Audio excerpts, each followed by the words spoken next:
Olá, seja bem-vindo ao podcast do Colégio Eucarístico. Hoje iremos falar de um assunto muito importante: como a educação foi afetada na pandemia.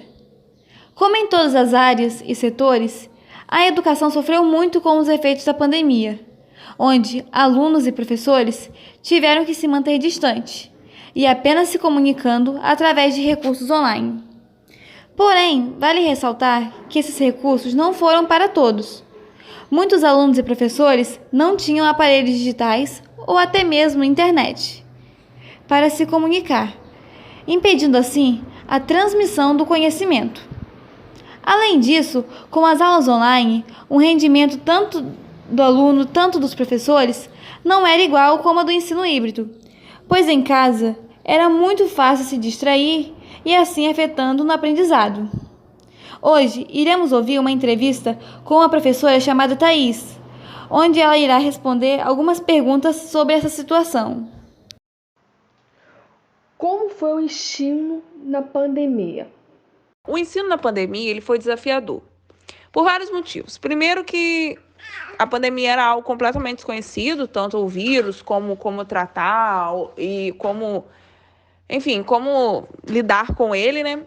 Segundo que o EAD, que é o ensino à distância, só era uma realidade para o ensino superior, e aí ele foi inaugurado em todas as instâncias de ensino, então a gente não sabia como fazer isso no ensino médio. E terceiro, porque a questão da acessibilidade ao ensino à distância, ela é muito diferente, dependendo da camada social que o indivíduo está. Então, por isso, para mim, foi desafiador. Qual a maior dificuldade de ensinar na pandemia? A minha maior dificuldade de ensinar na pandemia foi a questão do acesso. Como eu sou professora de escola pública, os meus alunos não têm tanto acesso assim.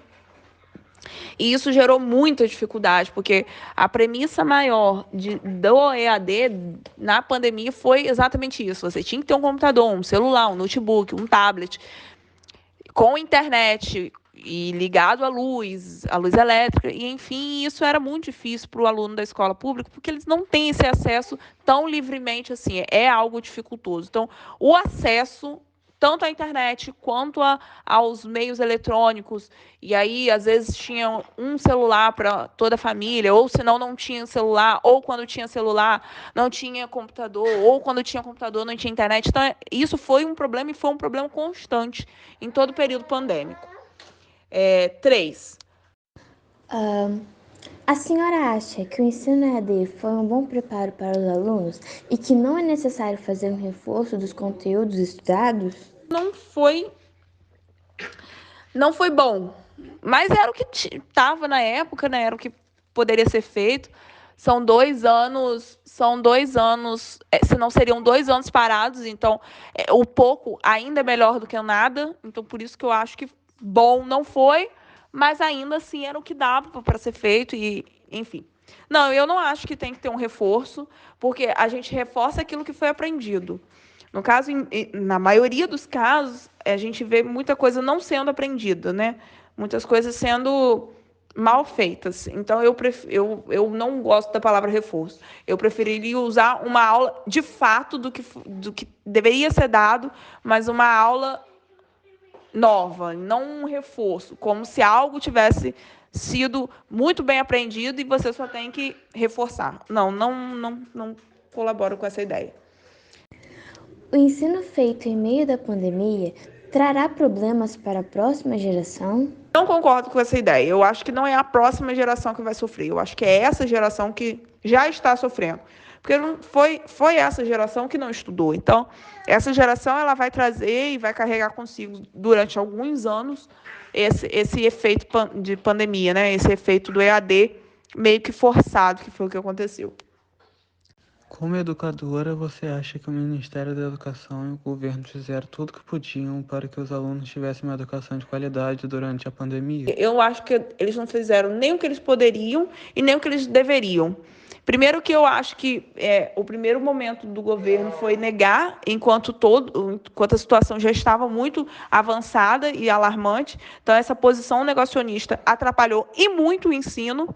E segundo que quando se deu conta que realmente era algo muito, muito grave em escala global, foi feito o mínimo, e esse mínimo também foi muito mal feito.